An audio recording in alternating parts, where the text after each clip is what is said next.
In this video, I'm going to introduce to you the equations of motion. The equations of motion are several different equations that relate some of the quantities we've been studying in kinematics. So first, let me explain to you what the variables are. So the different variables that are in these equations are first ones that have to do with position. So d0 is the initial position of an object in meters, and df is the final position of the object in meters. So for instance, if we have a car or some vehicle and it starts off someplace and then travels a certain distance, the initial, or d naught, as it's sometimes said, would be where it started, and the final position is where it ended up. The next two variables are for velocity. So we have the initial velocity of an object in meters per second, and the final velocity of the object in meters per second. So often in problems we'll have some sort of vehicle that starts off in an initial velocity and then accelerates and reaches some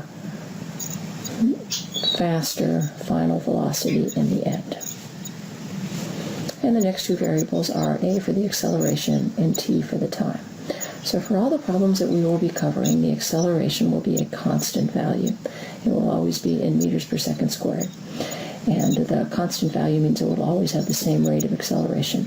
So position can change and have different values at different points in the problem, and velocity can change and have different values in different points in the problem, but acceleration is always the same.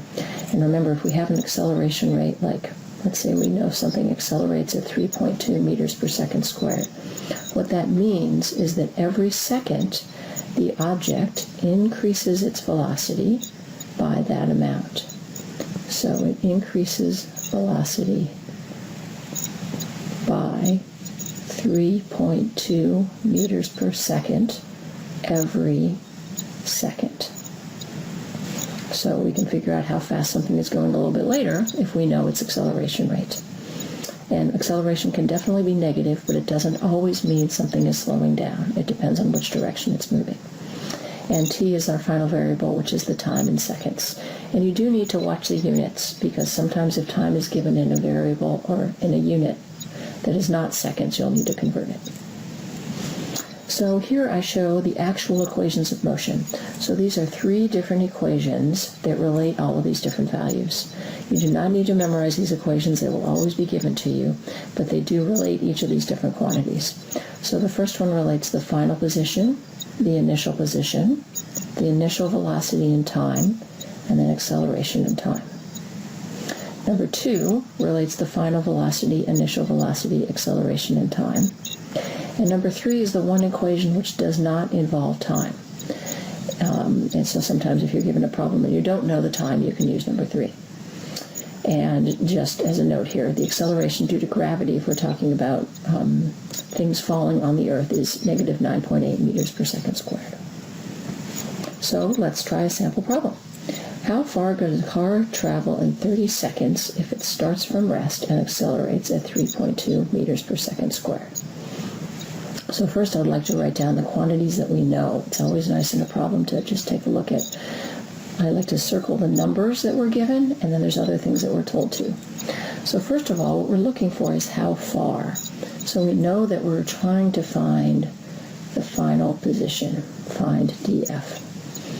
And does a car travel in 30 seconds? So we know the time is 30 seconds. Helps to write down what we know. Starts from rest. That's a really key piece of information.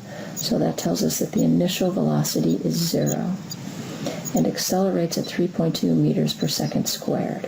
So the acceleration is 3.2 meters per second squared. So we're looking for position. We've got time, velocity, and acceleration. So we're actually going to use the first equation. So the first equation said df equals do plus v naught t plus 1/2 at squared. Whenever you're solving these problems, I always want you to write the equation first and then plug in the values. So df is what we're looking for. We do not know where it started initially, but if we're not given that number, we can always assume that it just starts at the beginning of our meter stick, which is 0. Our initial velocity is also 0, so this second term becomes 0. even though we know the time is 30 seconds, but it doesn't matter because the initial velocity is 0, plus 1/2. Our acceleration is 3.2 meters per second squared, and our time is 30 seconds, and don't forget to square that fast value. So these is what we plug into the calculator, 1/2 times 3.2 times 30 squared, and the answer is 1440 meters. So that means our car traveled this distance in that amount of time. So this gives you a little introduction to these equations of motion. Go back to this. And now what you will do is be working on a worksheet where you will try to apply these equations to a bunch of different situations. Thanks very much and good luck.